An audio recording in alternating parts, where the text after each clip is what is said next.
예, 반갑습니다. 손창용 세무사입니다. 자, 우리 2024년 귀속 연말정산 관련되는 부분에 대해서 제가 쭉 설명을 드리려고 합니다. 먼저 이제 저를 처음 보시는 분들이 계실 텐데 저 소개를 잠깐 드리면 저는 이제 강남대학교 대학원에서 세무학 박사를 취득을 했고요. 그 다음에 지금 현재 세무법인 지율에서 대표 세무사로 근무를 하고 있습니다. 그리고 세무사회의 세무연수원 교수로 지금 활동하고 있습니다. 그리고 이제 주요 저서로 우리 3일 인포마인에서 제가 교재를 집필을 했는데 24년 신고 대비 핵심 세액 공제 감면 정석이라고 해서 자, 이 부분은 이제 25년도 판으로 지금 조만간에 새로 발간이 될 예정이고 이번에 지금 이제 진행하게 되는 핵심 연말정산 실무하고 통합 고용정대세액공제 및 통합 투자세액공제 이렇게 이제 저서가 있습니다. 여러분들이 좀 관심 갖고 많이 활용해 주시면 좋을 것 같습니다. 자, 그러면 24년 귀속 연말정산과 관련해서 주요 개정 내용들을 한번 정리를 하겠습니다. 주요 개정 내용들은 이미 여러분들이 2023년도 12월 달에 법이 개정이 되면서 이미 알고 계실 텐데 그 내용에 대한 부분들을 간략하게 정리를 해보겠습니다. 자, 육아휴직수당에 대한 비과세 적용 대상이 확대됐다라는 부분이 되겠습니다. 사립학교 직원이 사립학교 정관 등에 의해서 지급받는 월 150만 원 이하의 육아휴직 수당이 비과세로 처리되도록 개정이 됐습니다. 24년도 1월 1일 이후부터 적용이 된다라는 겁니다. 그래서 개정세법을 보실 때에는 반드시 적용 시기와 적용 내에 대한 부분들을 반드시 확인하셔야 됩니다. 자, 그 다음에 출산 보육수당 비과세 한도 상향됐다라는 부분인데요. 자, 근로자 본인 또는 배우자의 출산이나 6세 이하 자녀 보육과 관련돼서 회사로부터 받는 급여에 대해서는 월 10만 원까지 비과세 되던 부분이 월 20만 원까지 비과세 되는 걸로 확대됐습니다. 자, 이 부분은 24년 1월 1일 이후 지급받는 분부터 적용이 되고 있습니다. 자, 직무발명보상금에 대한 비과세 한도도 상향됐는데요. 연 500만 원에서 연 700만 원으로 범위가 좀 확대됐다라는 부분 기억을 해 주시고, 그런데 종업원한테 지급되는 직무발명보상금에 대해서 종업원의 그 범위를 제한을 했습니다. 특수관계 있는 쪽에 대한 종업원은 안 된다라는 거죠. 개인 사업자인 경우에는 사업자와 친족관계 있거나 법인 사업자인 경우에는 지배주주 등 그와 특수관계 있는 사람이 직무발명보상금을 받는다라고 하면 이건 비과세 적용이 안 된다라는 겁니다. 작년까지만 해도 모든 종업원들이 전부 다 적용받을 수 있었는데 지금은 안 되도록 돼 있다라는 거 그거 기억해 주시고, 이 부분도 24년 1월 1일 이후 발생분부터 적용이 되고 있습니다. 자, 자녀세액 공제 확대 및 공제 대상에 손자녀가 추가됐다라는 부분이 되겠습니다. 자, 자녀라고 이야기할 때 자녀는 아들, 딸만 이야기합니다. 우리가 일반적으로 이야기하는 직계 비속의 범위하고 좀 다르다라는 거죠. 자, 그래서 아들, 딸을 기준으로 한 명일 때 15만 원, 두 명일 때 30만 원, 세 명 이상일 때 30만 원 플러스 두 명 초과 1인당 30만 원 적용해 주고 있었는데요. 자, 이 부분에 손자녀가 포함이 됐다라는 겁니다. 아들, 딸뿐만 아니라 손자, 손녀도 포함되었다라고 보시면 되겠고, 그 다음에 자녀가 2명인 경우에 30만 원에서 35만 원으로 3명 이상일 때는 35만 원 플러스 2명 초과 인원에 대해서 30만 원 적용해 준 거로 범위가 좀 확대됐습니다. 자, 이 부분에 대해서 공제 금액에 대한 상향은 24년도부터 적용을 하고 있고요. 그 다음에 손자녀에 대한 부분은 24년 1월 1일 이후 연말정산하거나 신고하는 분부터 적용하고 있다라는 거죠. 자, 그렇게 되면 자, 손자녀에 대한 부분은 23년도 연말정산 때부터 포함됐다라고 보시면 되겠습니다. 자, 장기주택 저당 차입금 이자 상환액에 대한 소득 공제 대상이 확대됐습니다. 자, 이 부분 장기주택 저당 차입금에 대해서는 무주택자 또는 1주택 근로자에 대해서 적용을 해주고 있는데, 자, 상환 기간이 15년 이상이고 고정금리이거나 비거치식 부분이 있을 수 있는데 이자 상환하는 방법이요. 자, 그 부분을 다 적용을 했을 때 최대치 1,800만 원 적용이 됐었고 고정금리나 비거치식으로 상환하고 있다라고 했을 때는 한 1,500만 원 정도. 기타의 경우에는 500만 원. 그다음에 상환 기간이 15년은 안 되고 10년 이상이면서 고정금리 또는 비거치식일 때 300만 원. 그래서 최소 300, 최대 1,800까지 적용되던 부분이 이 범위가 600만 원과 2천만 원으로 범위가 확대됐다라는 겁니다. 15년이나 금리라든가 상환 방식에 대한 조건은 똑같습니다. 단지 이제 한도 규정이 확대됐다라고 보시면 되겠습니다. 그래서 15년 이상이고 비거치식일 때 동시에 적용이 되고 있다고 하면 2천만 원까지 공제를 받을 수 있고요. 고정금리나 비거치식일 땐 1,800만 원, 기타의 경우에는 800만 원이 되겠습니다. 그리고 상환기간이 10년 이상인 경우 15년이 안 됐다라고 했을 때는 600만 원까지 적용이 될 수 있다라는 거 기억해 주시면 되겠습니다. 자, 그리고 주택의 요건이 있는데 주택의 요건이 기준시가 5억 원 이하였었는데 이게 6억 원 이하로 주택의 규모가 조금 더 확대됐다라고 보시면 될 것 같습니다. 그리고 분양권에 대한 부분도 주택하고 똑같은 방향으로 흘러가고 있는데 5억 원 이하의 주택 분양권에 대해서도 적용을 해주고 있는데 이 부분도 6억 원으로 바뀌었다라고 보시면 될 것 같고 차입자가 신규 차입금으로 즉시 기존 장기주택 저당 차입금을 잔액을 상환하는 경우에도 적용을 해주도록 하고 있습니다. 자, 그래서 적용 시기 및 적용례를 보면 24년 1월 1일 이후 이자 상환액을 지급하는 분부터 적용한다라는 거고요. 주택 요건도 마찬가지가 되겠습니다. 그리고 차입금 연장이나 이 부분도 마찬가지가 되겠습니다. 자, 그다음에 의료비 세제 지원을 강화하고 있는데 의료비 세액공제가 되겠습니다. 특별세액공제에 대한 부분인데 본인 또는 부양가족을 위해서 지출한 의료비에 대해서 적용을 해주고 있는데 그 의료비에 산후조리원에 지급하는 비용이 있습니다.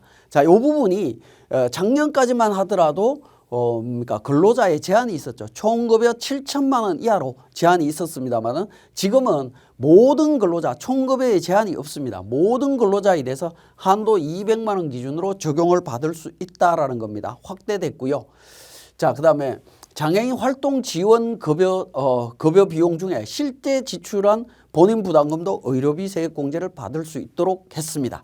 자, 그리고 공제 한도를 적용할 때 본인이나 65세 이상의 부양가족, 장애인 같은 경우에는 공제 한도를 적용하지 않는다라는 거죠. 전액 다 공제를 해줍니다. 물론 총급여액의 3%를 초과한 의료비에 대해서는 전액 다 해줍니다. 그런데 여기에 그 대상자를 6세 이하의 부양가족을 추가했다라는 겁니다. 과세기간 개시일 현재 6세 이하인 부양가족에 대해서 적용을 해주도록 되어 있습니다. 자, 24년도 1월 1일 이후 지출분부터 적용이 된다라고 보시면 되겠습니다. 자, 그리고 고액 기부금에 대해서 공제율을 한시적으로 상향했는데요. 기부금에 대해서는 1,000만 원 이하는 15%, 1,000만 원 초과는 30% 적용을 해주고 있습니다. 근데 3,000만 원 초과 기부금에 대해서는 40%를 세액 공제해 주겠다라고 하고 있습니다. 24년도까지 적용이 되는 부분이다라고 보시면 되겠네요. 자, 그다음에 상용 근로자 간이 지급 명세서 월별 제출 시기를 유예하고 있습니다. 간이 지급 명세서가 일반 근로자, 상용 근로자인 경우에는 지금 6개월에 한 번씩 반기별로 제출을 하고 있습니다. 간이 지급 명세서를 반기별로 제출하다가 이 부분을 24년도부터 매월 제출하는 걸로 법을 개정을 했으나 실제 시행은 26년도부터 적용하는 걸로 지금 개정이 되어 있습니다. 그래서 지금 현재는 상용 근로자 간이 지급 명세서는 6개월에 한 번 반기별로 지금 제출하고 있다라고 보시면 되겠습니다. 국외 근로소득에 대한 비과세 부분을 확대했습니다. 일반 국외 근로소득에 대해서는 월 100만 원, 그 다음에 해외 건설 근로자인 경우에는 월 300만 원까지 적용되던 부분이었는데 해외 건설 근로자가 월 500만 원까지 비과세 되는 걸로 확대되었다라고 보시면 될 것 같습니다. 자, 주택자금 대여 이익 비과세 대상을 조정했다라는 부분인데요. 자, 복리후생적 급여에 대한 부분이 되겠습니다. 사택 제공 이익이라든가 중소기업의 종업원이 주택 구입 임차 소요되는 자금을 저리로 대여받음으로써 얻은 이익에 대해서는 복리후생적 급여로 봐서 비과세 처리를 해주고 있습니다. 자, 요때 그러니까 저리로 대여받는 종업원의 범위를 축소했다라는 거죠. 다음에 종업원은 제외한다라고 해서 개인 사업자인 경우에 개인 사업자와 친족 관계에 있는 종업원은 이 규정을 적용받을 수가 없습니다. 법인인 경우에는 지배주 등에 해당하는 종업원인 경우에는 또 적용을 못 받는다라는 겁니다. 그래서 이 부분은 24년 2월 29일 시행 이후에 발생하는 소득분부터 적용을 합니다. 결국에 3월 달부터 적용이 된다라고 보시면 될 것 같습니다. 자, 자원봉사 용역 가액의 현실화 및 인정 범위를 조정을 했는데요. 자, 특별재난 지역에 복구를 위해서 자원봉사 갔을 때 일당 8시간 기준으로 일당 5만 원을 기부금으로 인정을 해줬었는데 이 부분을 8만 원으로 확대했다라고 보시면 될 것 같고, 그 비용에 보면 자원봉사 용역의 부서에서 발생되는 유류비, 재료비 등의 직접 비용도 기부금으로 인정을 해주고 있습니다. 다만 이제 자원봉사 용역 제공 장소로 이동을 위해서 들어가는 유류비는 제외하도록 되어 있습니다. 장소 이동에 대한 부분까지는 적용을 해주지 않겠다라는 부분으로 이해를 하시면 되겠고요. 자, 외국인 기술자, 근로자, 내국인 우수 인력 관련되는 특례 배제 요건을 보완했다라는 부분인데요.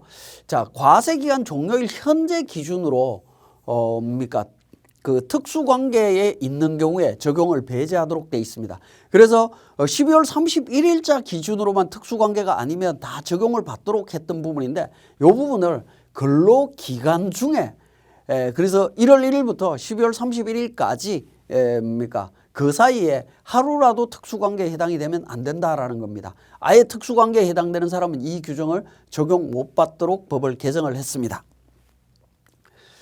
자, 그 다음에 단일세율 적용할 때 어떻게 될 거냐라는 부분인데, 외국인 근로자에 대한 소득세는 19% 단일세율을 적용할 수 있습니다. 이 부분은 선택사항이죠.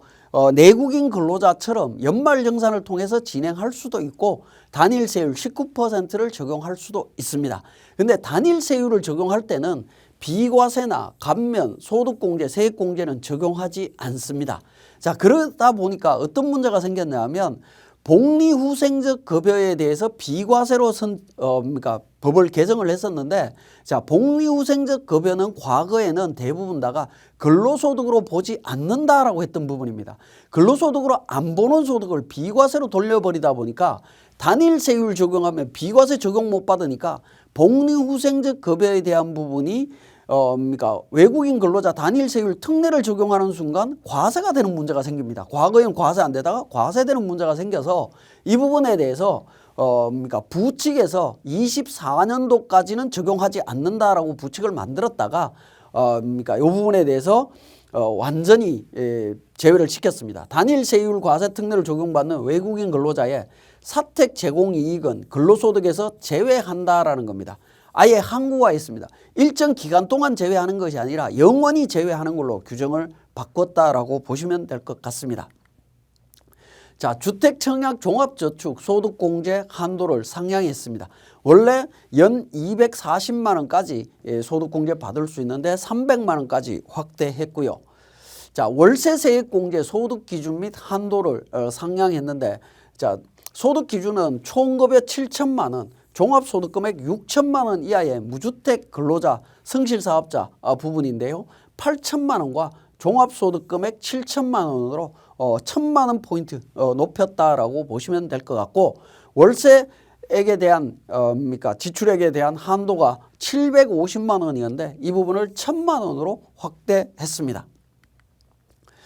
자, 그리고 24년 연말정산 주요 개정 내용 안이라고 해서 지금 현재 시점 기준으로는 24년 12월 달에 정기국회에 올라가 있는 내용 중에 우리 24년 귀속 연말정산 시에 영향을 미칠 수 있는 내용 몇 가지 살펴보도록 하겠습니다.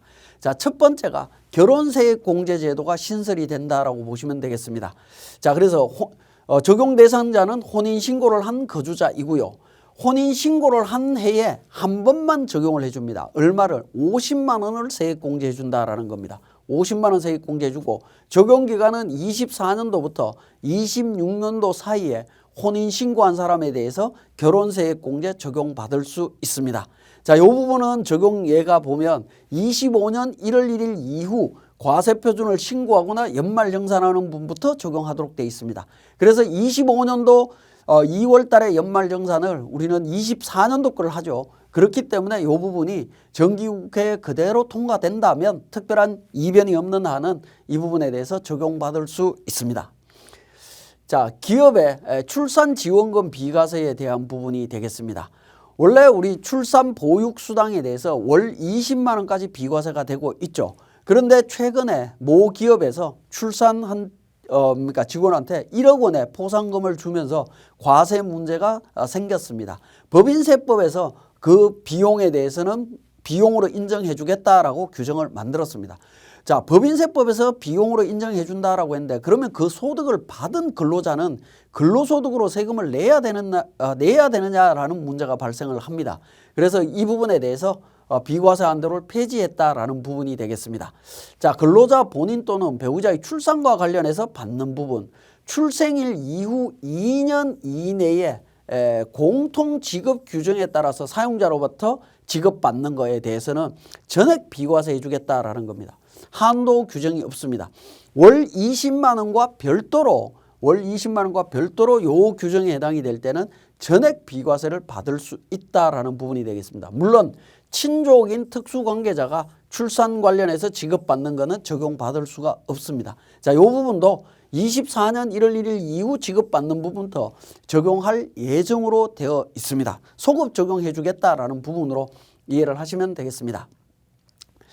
자, 이번 시간은 여기까지 하도록 하겠습니다.